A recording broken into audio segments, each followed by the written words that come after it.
حضرت عمر فاروق رضی اللہ تعالیٰ عنہ نا باہر والوں کا بھی بڑا سخت حساب کرتے تھے. بڑا ایک گورنر صاحب نے لباس بڑا شاندار پہننا شروع کر دیا تھا تو حضرت عمر نے اتروا کے نا تو انہیں ٹاٹ کا لباس پہنا کے تو اونٹ چرانے کی ڈیوٹی دے دی تھی. اتنا سخت احتساب کرتے. کسائی کی دکان پر بھی 1-2 گھنٹے کھڑے ہوتے تھے. جو آدمی مسلسل 2 دن گوشت خریدتا تھا نا فرماتے تھے اس کا ٹیکس بڑھا دو, لوگوں کو دال نہیں مل رہی اور یہ روز گوشت کھاتا ہے. حضرت فاروق اعظم اس کو جزیہ کہا جاتا تھا یا کچھ اور معاملات ہوتے تو بڑھا دیتے تھے.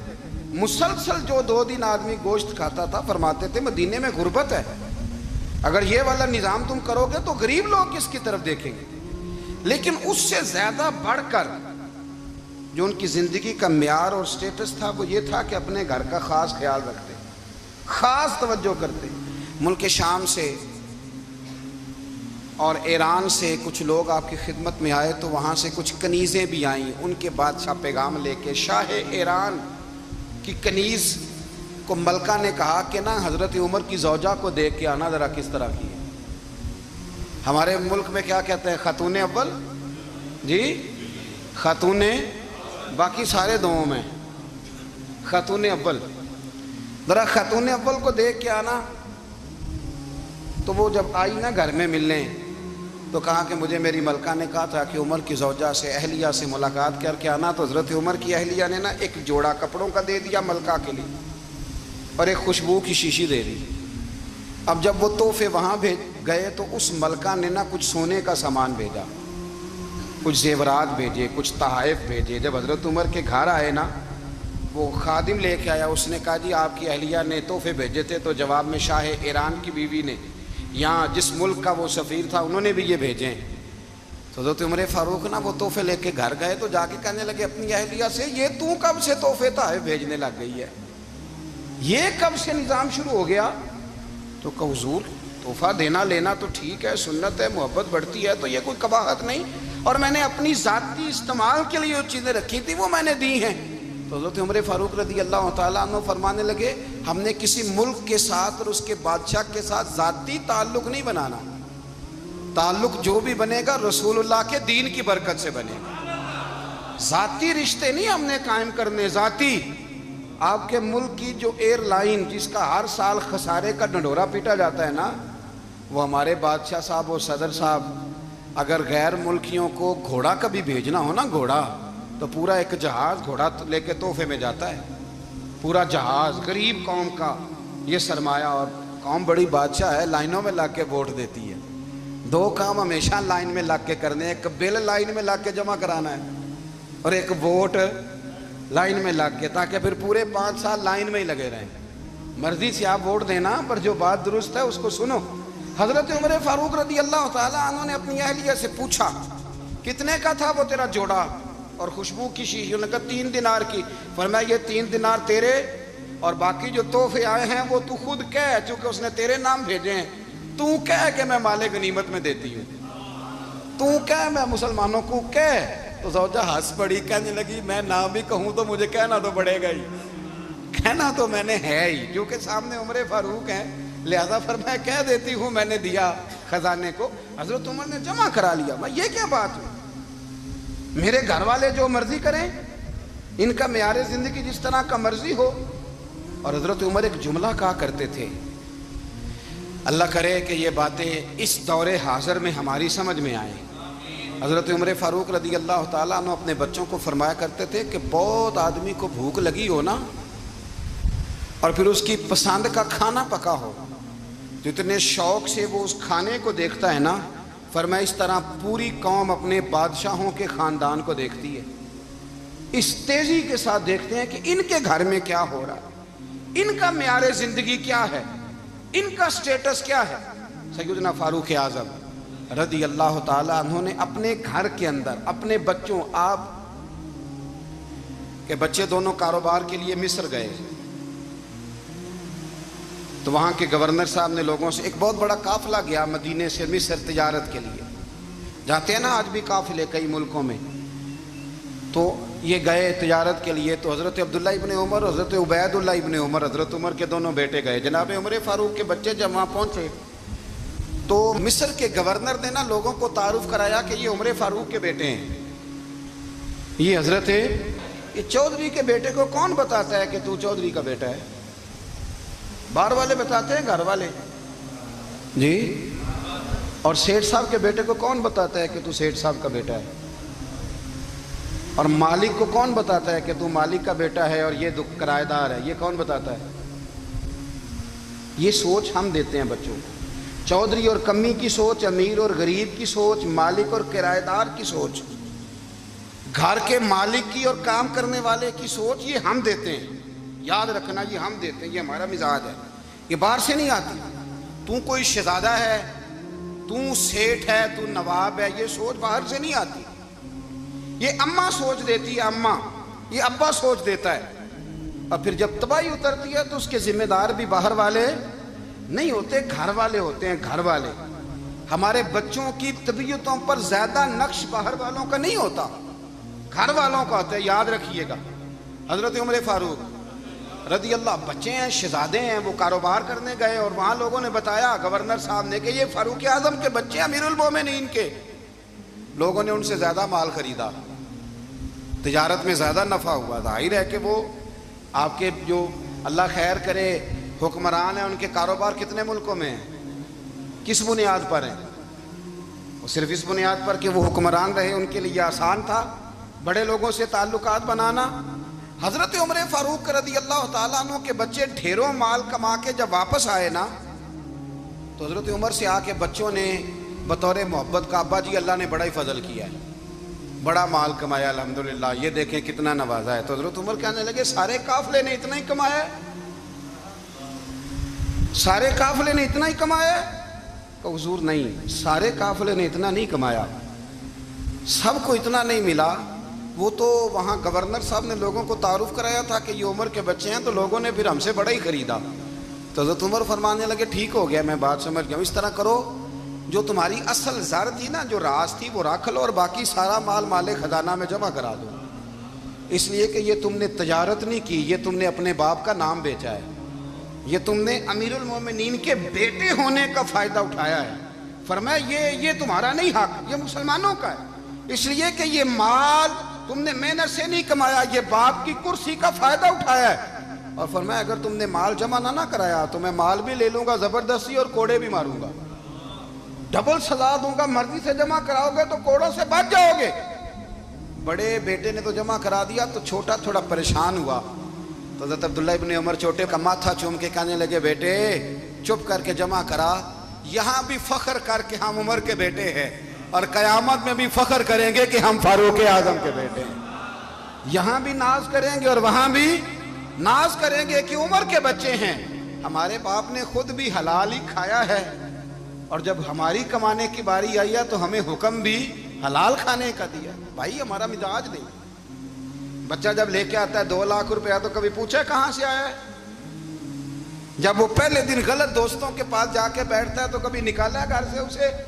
یہ بہت سارے خمیازے ہمیں اس لیے بھگتنے پڑتے ہیں کہ ہم ابتدا میں سوراخ بند نہیں کرتے، جب اس میں شگاف پڑ جاتا ہے، سیلاب آتا ہے تو ہمیں ہوش آتی ہے۔ حضرت عمر نے اپنے گھر میں نگرانی رکھی، کڑی نگرانی۔ زیادہ نماز گھر میں پڑھتے تھے حضرت عمر، نفلی نمازیں زیادہ کیوں بلا؟ بھائی یاد رکھیں کہ آپ نے اگر سجدہ کرنا ہے تو بچہ لیٹ جائے گا، وہ اسے پتا کوئی نہیں سجدہ کیا ہے، لیکن جب گھر میں کبھی قرآن ابا جی کھول لینا، جب ابا جی کا موڈ بن جائے نا لیکچر دینے کا، وہ گھر میں شروع ہو جاتے ہیں، کہتے ہیں آپ لوگ نماز نہیں پڑھتے اس لیے میرے کاروبار میں برکت کوئی نہیں، تم سویرے قرآن پاک نہیں کھولتے تو میں تباہ ہو گیا ہوں۔ تو میاں آپ نے کب گھر میں قرآن پاک کھولا تھا؟ آپ نے کب نماز پڑھی؟ آپ نے کب گھر کے اندر اللہ رسول کا ذکر کیا تھا؟ آپ نے کب حدیث چھیڑی تھی؟ آپ نے بھی تو گھر کے اندر جب بھی آپ آئے ہیں تو آپ نے وہی کچھ کیا جو دنیا دار کرتے ہیں۔ آپ بھی تو اپنا موبائل لے کے الگ کونے میں بیٹھ گئے، آپ نے بھی تو کہا ہے کہ اب تمہارے چینل ختم، اب میری مرضی والا چلے گا۔ تو جو آپ نے کیا ہے بچے بھی وہی کام کریں گے۔ آپ نے بھی گپ شپ لگائی ہے تو وہ بھی لگا رہے ہیں۔ یہ سمجھ لیں جو کام آپ کریں گے آپ اپنے بچوں کی سیرت میں اس کا جلوہ دیکھ لیں گے۔ بڑی پکی سی بات ہے کہ آپ کو بچے کی عادتیں دیکھ کے سمجھ آ جائے گی کہ میں بھی یہی کرتا تھا اور یہ بھی۔ حضرت عمر فاروق رضی اللہ تعالیٰ عنہ وصال فرما گئے، تو آپ کے وصال کے بعد حضرت عثمان غنی رضی اللہ تعالیٰ عنہ نے آپ کی ایک بیوہ سے نکاح کیا۔ حضرت عمر کی ایک بیوہ سے جب وہ آپ کے نکاح میں آئی تو کہنے لگی حضرت عثمان غنی سے کہ حضور نہ تو میں خوبصورت ہوں اور نہ میں جوان ہوں، نہ آپ کی کوئی خدمت کر سکتی ہوں، میرے ساتھ نکاح کرنا سمجھ میں نہیں آیا۔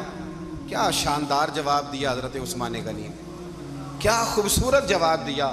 فرمانے لگے میں نے اس لیے نکاح نہیں کیا کہ مجھے تمہارے حسن سے دلچسپی تھی یا تمہاری خدمت کی ضرورت تھی، میں نے تو اس لیے نکاح کیا ہے کہ مجھے بتاؤ عمر فاروق گھر کے اندر اپنے رب کی عبادت کس طرح کرتے تھے، وہ قرآن پاک کس طرح پڑھتے تھے، وہ رویا کیسے کرتے تھے، استغفار کا طریقہ کیا، کس وقت کس انداز میں وہ اپنے رب کو یاد کرتے تھے۔ اس لیے کہ عمر کئی دفعہ گھر سے آتا تھا تو میں اس کے چہرے پر نور دیکھا کرتا تھا، میں روشنی دیکھتا تھا، ایک معیار دیکھتا تھا۔ نکاح اس لیے کیا ہے کہ مجھے عمر کی جو گھر کے اندر کی عبادت ہے اس سے آگاہ کرو، تاکہ عثمان غنی بھی چاہتے ہیں اس طرح کے عمل کرو جس طرح کہ عمر فاروق کر کے گئے ہیں۔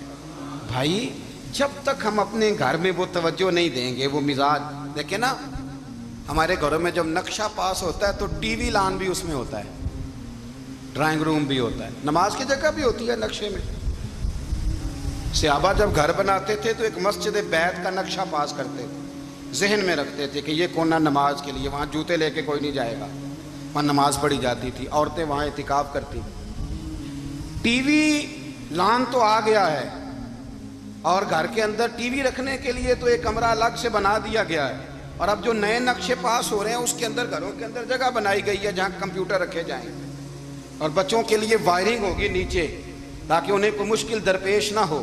یہ ساری چیزیں ہم نے نہانے کے لیے گھروں کے اندر اتنے اتنے بڑے واش روم بنائے ہیں کہ لگتا یہ ہے کہ سوائے نہانے کے اور کام ہی نہیں کوئی گھر میں ہوگا، ہر چیز آ گئی، پر اللہ کرے کوئی تفسیر بھی ٹیبل پہ پڑی نظر آئے، کوئی حدیث کی کتاب بھی ٹیبل پہ پڑی نظر آئے۔ اللہ کرے کہ جس طرح ابا لطیفہ سن کے آتا ہے تو جب تک سنا نہ لے اسے ہضم نہیں ہوتا، اللہ کرے کہ وہ جمعے میں بیان سن کے جائے تو اس کا بھی دل کرے میں اپنے بچوں کو سناؤں، وہ نبی پاک کی کوئی حدیث کہیں سے سنے تو گھر جا کے سنائے۔ جب تک یہ معیار نہیں بنتا آپ کیسے توقع کرتے ہیں کہ گھر کے اندر اللہ کی رحمتیں نازل ہوں گی؟ آپ یہ کیسے توقع کرتے ہیں کہ گھر کے اندر وہ معیار اور وہ مزاج بنے گا؟ حضرت عمر فاروق نے ذاتی زندگی پر جو توجہ دی، گھر والوں کے معیار پر جو توجہ دی حضرت عمر فاروق رضی اللہ تعالیٰ عنہ نے، وہ بھی بڑی دیدنی ہے۔ حضرت ابو موسیٰ اشعری کو نا آپ نے وزیر خزانہ بنایا، وزیر خزانہ، تو حضرت ابو موسیٰ اشعری کہتے ہیں کہ حضرت عمر کو شے خزانے میں رہنے تو دیتے نہیں تھے۔ تو ایک دن میں صفائی کر رہا تھا اس کمرے کی جس میں خزانہ رہتا تھا۔ ہمارے تو ملک میں جو جاتا ہے وہ صفائی کر کے ہی جاتا ہے، اللہ خیر کرے، اور خیر معیار بدلتا ہے۔ جو پچھلی حکومت ہوتی ہے وہ قرضہ اٹھاتی ہے، وہ باہر سے جاتی ہے تو قرضہ لے کے آتی ہے، اور جو نہیں آتی ہے وہ کہتی ہے ہمیں پیکج مل گیا ہے، وہ قرضہ نہیں اٹھاتے۔ ان کو کیا ملتا ہے؟ یعنی پچھلی نے قرضہ لیا تھا اور ہم نے، واہ جی واہ کیا خوبصورت انداز ہے، اس کا نام بدل کے نا، انہوں نے قرضہ لیا تھا اور ہم نے، میں کہا بڑے شاندار سیانے بندے ہو گئے۔ اور اللہ تعالیٰ خیر فرمائے، ہمارے جو بڑے شاندار قسم کے دوست ہیں نا، شاندار، جن کا ادب سے نام لیتے ہیں، وہ عرب کے بادشاہ ہیں۔ ہم تو عرب خالی کہتے بھی نہیں، عرب شریف کہتے ہیں، عرب شریف۔ انہوں نے پتہ کیا کیا ہے؟ انہوں نے اس طرح کیا ہے کہ جو کشمیریوں کا قاتل تھا نا اس کے گلے میں میڈل ڈال دیا ہے۔ یہی کام وہ کرتے رہتے۔ انہوں نے پہلے انہیں بلا کے مندر بھی بنوائے تھے، ہمیں کوئی شکوہ نہیں، ان کی زمین ہے، اللہ تعالیٰ توفیق عطا کرنے والا ہے، پر خیال یہ تھا کہ چلو کشمیریوں کے زخم پر نمک نہ چھڑکتے، 2 مہینے انتظار کر لیتے، کچھ حالات سنور جاتے، کچھ تھوڑا انتظار۔ ہیں ہمارے دوست، ہمارے وزیر اعظم صاحب جب جاتے ہیں تو وہ پھولوں کا ہار ڈالتے ہیں ہمارے دوست، لیکن انہیں وہ حدیث یاد نہیں کہ نبی پاک علیہ السلام نے فرمایا جب میرے مومن کو تکلیف ہوتی ہے تو مجھے بھی گنبد خضرا میں تکلیف ہوتی ہے۔ انہیں نہ کشمیریوں کا خون یاد نہیں آیا، انہیں برہان وانی کی کٹی ہوئی لاش یاد نہیں آئی، انہیں 30,000 بیوہ عورتیں 30,000 بیوہ عورتیں یاد نہیں آئی، 30,000 بیوہ عورتیں جن کے سہاگ اجڑ گئے، اور انہیں 1.25 لاکھ یتیم بچہ یاد نہیں آیا جو یتیمی کی زندگی گزار رہا ہے، اور اس کے باوجود بہت بڑے ذمہ دار ہے وہ۔ مجھے پڑھ لینے دو آج احمد فراز کا شعر، وہ ہمارے مکتب کوئی ایسا نہیں کہ وہ مولوی تھا، وہ غیر جانبدار تھا، پر مجھے آج پڑھ لینے دو اس کا شعر، ایک کلیجے کا درد ہے، پڑھ لینے دو۔ اس نے کہا تھا کہ پڑھتا ہوں تو کہتی ہے یہ خالق کی کتاب ہے، مثل یہودی یہ سعودی بھی عذاب، اس قوم کے بارے میں کیا لکھوں فراز، کعبے کی کمائی سے جو پیتے ہیں شراب، کعبے کی کمائی سے جو پیتے ہیں شراب، اس قوم کے بارے میں کیا لکھوں فراز، کہ کعبے کی کمائی سے جو پیتے ہیں شراب۔ میں خیال نہیں آیا تمہارا صرف دین یہ ہے کہ قبریں گرا دو، مزارات گرا دو، فقط یہ دین ہے؟ کوئی نبی پاک کے روزے کی طرف منہ کرے تو اسے مشرک کہو، یہ دین ہے؟ اس کا نام مذہب رکھا ہے تم نے؟ مذہب تو اس کا نام ہے کہ جو رسول اللہ کا نام لینے والا ہے وہ ہمارا یار ہے، اور جو نبی پاک کا نام لینے والا نہیں، ہمارا اس سے کوئی تعلق ہے، یہ دین ہے۔ حضرت عمر فاروق کی سیرت سنا رہا ہوں، حضرت عمر کی۔ حضرت ابو موسیٰ اشعری نے ایک عیسائی کو منشی رکھا تھا، اکاؤنٹ آفیسر حضرت ابو موسیٰ اشعری نے۔ تو حضرت عمر فاروق بول پڑے، کہنے لگے تمہیں مسلمان کوئی نہیں ملا تھا؟ کلمہ گو نہیں تمہیں نظر آئے؟ کشمیریوں کی لاشیں نظر نہیں آتی؟ ان کا خون بہ رہا ہے، تباہی اتر رہی ہے، اور تم قاتل کو گولڈ میڈل پہنا رہے ہو؟ اور یاد رکھنا، جب مسلمانوں کی بچیاں روندی جاتی ہوں نا تو پھر اسلام امن کا درس نہیں دیتا، پھر اسلام جہاد کی بات کرتا ہے، پھر اسلام جہاد کی بات کرتا ہے، جہاد کی۔ وہ قومیں غیرت مند نہیں ہوتی کہ جن کے گھروں میں آگ لگی ہو اور وہ غیروں کو ہار پہناتی پھرے۔ اللہ کا کچھ خوف کرو، زندگی مختصر ہے، دبئی میں کتنے رہے اور کتنے چلے گئے، خدا را کچھ خدا۔ تم سے اچھے تو وہ نیو یارک کے رائٹر ہیں جو کم از کم اپنے کالموں میں کشمیر کی بات کرتے ہیں، تم سے اچھا برطانیہ کا وہ شخص ہے جو کم از کم بی بی سی لندن پہ رپورٹ جاری کرتا ہے تو کہتا ہے کشمیر پہ ظلم ہو رہا ہے، تم سے تو وہ اچھے رہ گئے۔ تم نے بات کرنا تو دور کی بات، تم نے دشمنوں کے گلے میں ہار پہنانے شروع کر دیے۔ کل جب پوچھیں گے بلا کے تم کو اپنے سامنے، کیا جواب جرم دو گے تم خدا کے سامنے؟ بڑی تکلیف ہوئی، بڑی تکلیف ہوئی۔ وہ نا منصور حلاج کو پھانسی دی جا رہی تھی تو حضرت جنید بغدادی بھی آ کے دیکھنے لگے، تو منصور حلاج کہنے لگے بابا سارا زمانہ دیکھے پر تو نہ دیکھ، سارا زمانہ تماشا دیکھے انہیں تو پتہ کوئی نہیں نا، تو نہ دیکھ۔ عرب شریف والو، ٹرمپ اسے انعام دیتا تو تکلیف کوئی نہیں تھی، ملکہ وکٹوریا اسے انعام دیتی تو تکلیف کوئی نہیں تھی، پر تم تو نہ ایسا کرتے، تم تو اپنے تھے، تم تو کلمہ گو تھے، تم تو یہ ظلم نہ کرتے، تم تو یہ حرکت نہ کرتے۔ میں کہتا ہوں ٹھہر ہی جاتے، جانا نہیں دنیا سے، اللہ کی حضور حاضر نہیں ہونا۔ جب رسول اللہ قبر میں آئیں گے تو کیا جواب دو گے؟ خدا را، حضور نے فرمایا تھا گناہ روک نہیں سکتے تو دل میں ہی برا جان لو، ذالک اضعف الایمان، یہ کمزور ایمان ہے، کم از کم اتنی حد تک تو آ جاؤ، دشمن سے گلے تو نہ ملو۔ خدا را سمجھیں، ہمارا پہلا تعارف یہ ہے کہ ہم رسول اللہ کے غلام ہیں۔ اقبال نے کہا تھا وطن کا بت نہ بنانا، وطن کو بت نہ بنانا۔ اقبال کہنے لگے ان تازہ خداؤں میں بڑا سب سے وطن ہے، جو پیرہن اس کا ہے وہ مذہب کا کفن ہے، اس لیے کہ بازو تیرا توحید کی قوت سے قوی ہے، اسلام تیرا دیس ہے، اسلام تیرا دیس ہے، کیونکہ تو مصطفی ہے، تو نبی پاک والا ہے، مصطفیٰ والا، اسلام تیرا دیس ہے، تو مصطفی ہے۔ امریکہ میں جو مسلمان رہتا ہے ہمارا بھائی ہے، اور پاکستان میں جو مرزائی رہتا ہے اس سے ہمارا کوئی تعلق نہیں ہے۔ حضرت عثمان غنی نے اپنے چچا کے بیٹے سے کہا تھا کہ تو کلمہ نہیں پڑھتا تو تیرا میرا رشتہ کوئی نہیں، بلال حبش سے آیا ہے پر میرے نبی کا غلام ہے تو سگے بھائیوں سے بھی آگے ہے۔ ہزاروں قومیں وجود میں آئیں دہر میں خشک و تر کے رشتے سے، پر ہم نے بنیاد دوستی رکھی یاد خیر البشر کے رشتے سے۔ اپنی ملت پر قیاس اقوام مغرب سے نہ کر، خاص ہے ترکیب میں قوم رسول ہاشم۔ کچھ خیال کرے، پہلا تعارف دین ہے، اگر دین نہیں تو پھر کسی وطن کی کوئی ضرورت، اس لیے کہ پاکستان کا تصور اقبال نے پیش کیا نا، تو اقبال کہنے لگے ان تازہ خداؤں میں بڑا سب سے وطن ہے جس کو تم بت بنا کے پوجتے ہو۔ ہمارا وطن تو ہمیں جان سے زیادہ پیارا ہے، پر پہلے پاکستان نہیں، پہلے اسلام، پہلے اسلام تیرا دیس ہے، تو مصطفی ہے۔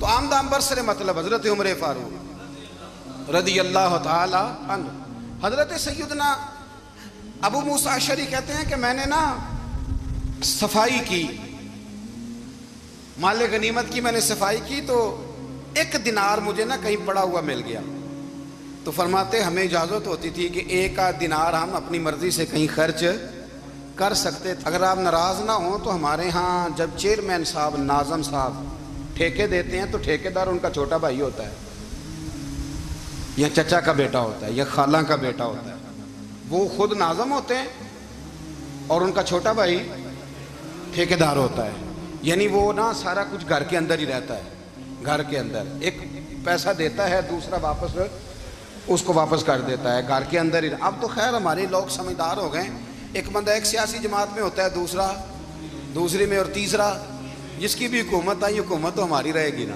ایک بندہ تو ہے نا اس جماعت۔ یہ اچھا لوگوں نے ایک طریقہ نکالا ہے۔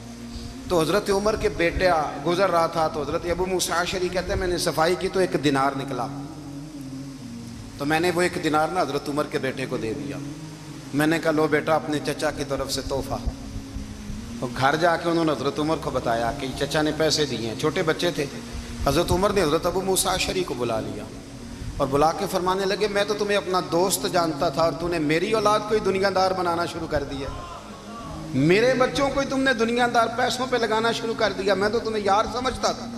فرمایا تمہیں چاہیے تھا میرے بیٹے کو نصیحت کرتے کہ بیٹا پیسوں سے رب راضی نہیں ہوتا، اس کی رضا والے کام کیے جائیں تو رب راضی ہوتا ہے۔ اور فرمایا تمہیں کوئی اور گھر نہیں ملا تھا تباہ کرنے کے لیے، میرا ہی گھر ملا تھا، اٹھاؤ اپنا دینار اور خبردار آج کے بعد میرے بچوں کے ساتھ یہ والی نیکی نہ کرنا۔ اور ہمارا کیا سٹیٹس ہے، دوستی ہے یہ اس سے جو تحفے زیادہ دے، جو بچوں کو خراب کرنے میں مدد زیادہ کرے اس کے ساتھ یہ رہا۔ حضرت عمر نے گھر پہ اور سب سے بڑھ کر اپنی ذات پہ توجہ کی۔ حضرت ابو مالک رضی اللہ تعالیٰ عنہ کہتے ہیں میں عمر کے پیچھے پیچھے ایک باغ میں گیا، اکثر اس باغ میں جایا کرتے تھے، اور عمر جا کے نا تو درخت کے نیچے بیٹھ گئے اور فرمانے لگے او امیر المومنین اللہ سے ڈر جا، ورنہ جس رب نے حکومت دی ہے وہ عذاب بھی بڑا دے گا، ڈر جا رب سے۔ کبھی ساری زندگی حضرت عمر نے اپنا کوئی تعارف نہیں کرایا، کبھی نہیں۔ ایک بندے نے آپ کے سامنے تعریف کر دی آپ کی تو فرمانے لگے تو خود بھی ہلاک ہوا اور مجھے بھی ہلاک کر دیا، کیا ضرورت پڑی ہے میری تعریفیں کرنے کی، اتنی دیر میری تعریف میں لگائی، اللہ کا ذکر کرتا رب تجھے ثواب دیتا، حضور پہ درود پڑھتا تو رب تیرے اوپر رحمتیں نازل کرتا، کس چکر میں ہے؟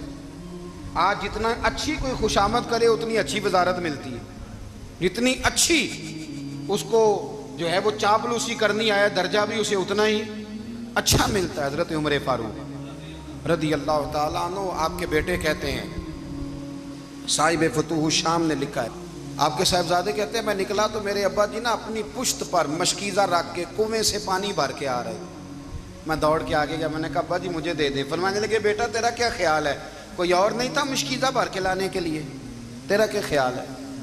کہا ابا جی بڑے لوگ تھے پر آپ کیوں اٹھا رہے ہیں؟ فرمانے لگے نفس نا ذرا میرا بڑا ہو گیا تھا، اسے ذرا ذلیل کر رہا ہوں، ذرا اپنا محاسبہ کر رہا ہوں، یہ مجھے کہہ رہا تھا تو بڑی چیز ہے، تو میں نا ابھی مشکیزہ گھر رکھ کے آؤں گا، پھر تیری ماں نے مجھے کہا ہے کہ گھر میں لکڑیاں کوئی نہیں جلانے کے لیے، پھر میں جنگل سے لکڑیاں کاٹ کے لاؤں گا۔ اب میں امیر المومنین بن کے نا تو میرا نفس تھوڑا بڑا ہو گیا۔ اب یقین کریں ہمارا آزما خراب ہو جاتا ہے جب تک ہمارا تعارف صحیح نہ ہو، ہمارا تعارف ٹھیک نہ ہو، میں یہ ہوتا ہوں میں وہ ہوتا ہوں، چھوڑ مٹی دیں تے مٹی رہنا ہی، مٹی دیں تے مٹی دیں تے مٹی رہنا ہی، ایویں کادی بلے بلے اج مٹی دے اتے بندیا تے کل مٹی دے تھلے، مٹی دیں تے مٹی رہنا ہی، کادی بلے، مجھے پوچھ لو مجھے جان لو میرا نام لے لو، میں بھی آیا ہوں، میں بھی ہوتا ہوں، میرا بھی یہ تذکرہ ہے، میں بدکار پرانا خادم کسے در ملی نہ ڈھوئی، اے تے واصف یار نے نظر جو کی تھی تے واصف واصف ہی ہوئی۔ یہ تو بڑی بات کی بات ہے، تو بات کی بات ہے صاحب، ورنہ من نانم کے من نانم، جو ہم ہیں اس کا ہمیں پتا تو ہے نا بھائی۔ کبھی بھی یہ جو ذات کا چکر ہے نا میں بھی ہوں مجھے بھی، او بھائی یاد رکھو میں کون ہوں، یہ جو نام نمود اور یہ خواہشیں اور یہ جو وقار، یہ تو کمزور لوگوں کا طریقہ ہے، جس کو اپنا تعارف کرانا پڑ گیا اس سے بھی زیادہ کمزور کوئی ہے، فوٹو میں دکھاتا پھرتا ہے فلانے کے ساتھ فوٹو فلانے، تو کمزور بندہ یہ کام کرتا۔ حضرت عمر فاروق اللہ اکبر، حضرت عمر جیسا بندہ 24 لاکھ مربع میل کا حکمران، اور شاہ روم کو خط لکھ کے کہتا ہے میں منت نہیں کرتا، میں حکم دیتا ہوں۔ اتنا تگڑا بندہ۔ جنگ قادسیہ کے لیے حضرت سعد بن ابی وقاص کو بھیجا، فتوح شام پڑھ کے دیکھیں۔ حضرت عمر بڑے پریشان ہیں، اتنے دن ہو گئے کوئی رپورٹ ہی نہیں آئی۔ اب تو موبائل ہے نا، تو ایک ایک منٹ کی رپورٹ لیں آپ، بلکہ آپ ایک ایک منٹ کی فوٹو لیں، آپ رپورٹ تو دور رہ گئی۔ حضرت عمر فاروق رضی اللہ تعالیٰ عنہ بڑے پریشان ہیں کہ قادسیہ میں حضرت سعد بن ابی وقاص کے ساتھ لوگ جہاد کرنے گئے، رپورٹ کوئی نہیں آ رہی۔ اتنے پریشان تھے کہ باہر نکل کے نا اس رستے پہ بیٹھ جاتے جو رستہ قادسیہ کی طرف سے آتا تھا، اس جو بھی آتا جاتا پوچھتے جنگ کے کیا حالات ہیں۔ ادھر جب اللہ نے فتح دے دی نا تو حضرت سعد بن ابی وقاص رضی اللہ تعالیٰ عنہ نے نا ایک قاصد کو خط دے کے بھیجا، کہنے لگے عمر کے پاس جاؤ، انہیں اطلاع دو کہ الحمدللہ اللہ نے اسلام کو فتح عطا کر دی۔ یہ حضرت عمر کو جا کے دینا، وہ بڑے پریشان ہوں گے۔ وہ جو اس زمانے میں اس طرح ہوتا تھا کہ کئی دور دور سے صحابہ جو دوسرے شہروں کے ملکوں کے رہنے والے ہوتے تھے وہ بھی آ کے شامل ہو جاتے تھے جہاد میں۔ کوئی ایک دفعہ مدینے آیا، کوئی 2 دفعہ آیا، پھر اپنے اپنے علاقوں میں۔ بہت سارے لوگوں نے زیادہ دفعہ حضرت عمر کو دیکھا بھی نہیں تھا۔ وہ جو قاصد خط لے کے آیا تھا نا، اس نے 1 دفعہ دیکھا تھا، حضرت عمر بوڑھے ہو گئے، وہ پہچانتا نہیں تھا۔ میری بات کی سمجھ آ رہی ہے آپ حضرات کو؟ ادھر سے وہ خط لے کے آ گیا۔ حضرت عمر مدینے سے باہر نکل کے اس روڈ پہ بیٹھے تھے جو قادسیہ سے آتا تھا۔ جب وہ اس آدمی کو آتے دیکھا تو حضرت عمر اٹھ کے کھڑے ہو گئے، فرمانے لگے قادسیہ سے آ رہے ہو؟ وہ کیا کہتا ہے؟ پھٹے پرانے کپڑے، ٹوٹے ہوئے جوتے، سر پہ پرانی پگڑی۔ کہنے لگے غلام مدینے کے رہنے والے ہو؟ حضرت عمر کہنے لگے ہاں مدینے کا ہوں۔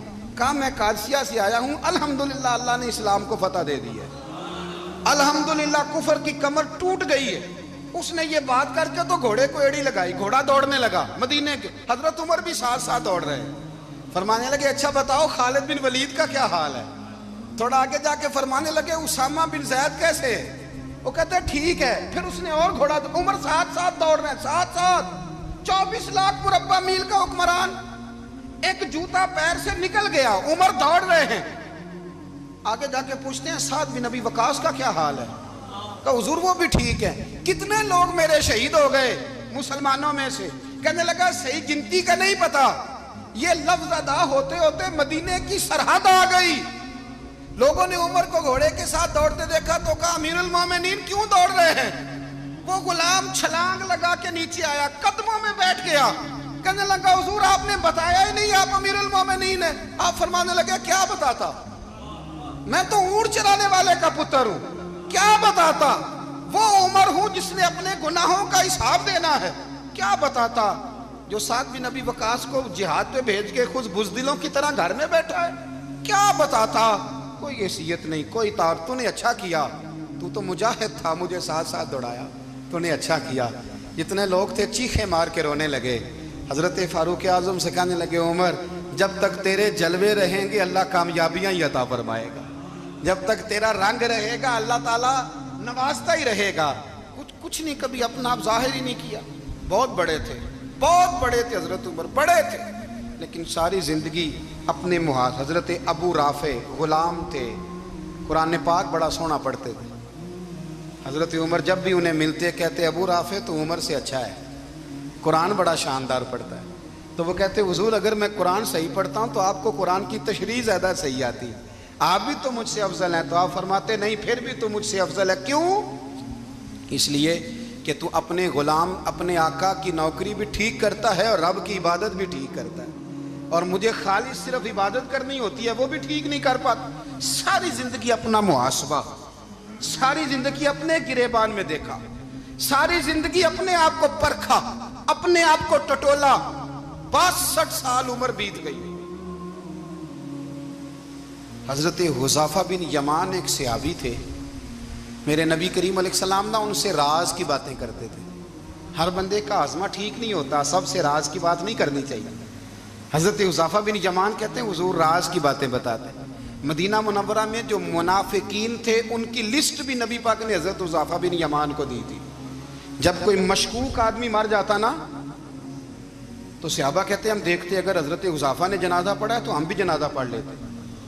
نبی پاک نے بھی کچھ جنازے نہیں پڑھے، ترمذی میں ہے، فرمایا عثمان سے جو بغض رکھے اس کا جنازہ نہیں پڑھیں گے۔ حضرت حذیفہ بن یمان اگر جنازہ پڑھتے تو لوگ پڑھتے، وہ نہ پڑھتے تو لوگ جنازہ نہ پڑھتے۔ حضرت حذیفہ بن یمان کہتے ہیں جناب عمر فاروق کی خلافت کے آخری ایام تھے، کچھ دنوں کے بعد وہ شہید ہو گئے۔ فرماتے آدھی رات کا وقت تھا، میں گھر میں سویا تھا بڑا بے فکر، اچانک میرے دروازے پہ دستک ہوئی، میں گھبرا کے اٹھا، اتنی رات کو کون آیا؟ کہتے ہیں قربان جاؤں، دروازے پہ گیا تو امیر المومنین فاروق اعظم دروازے پہ۔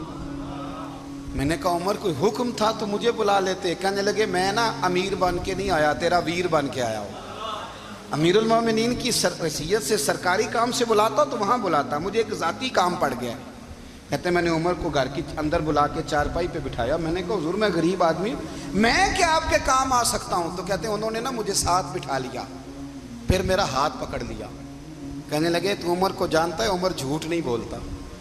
تو جانتا ہے؟ عمر وعدوں کا پکا ہے۔ کہا حضور جانتا ہوں۔ کہا میں اس وقت آیا ہوں جب دیکھ بھی کوئی نہیں رہا۔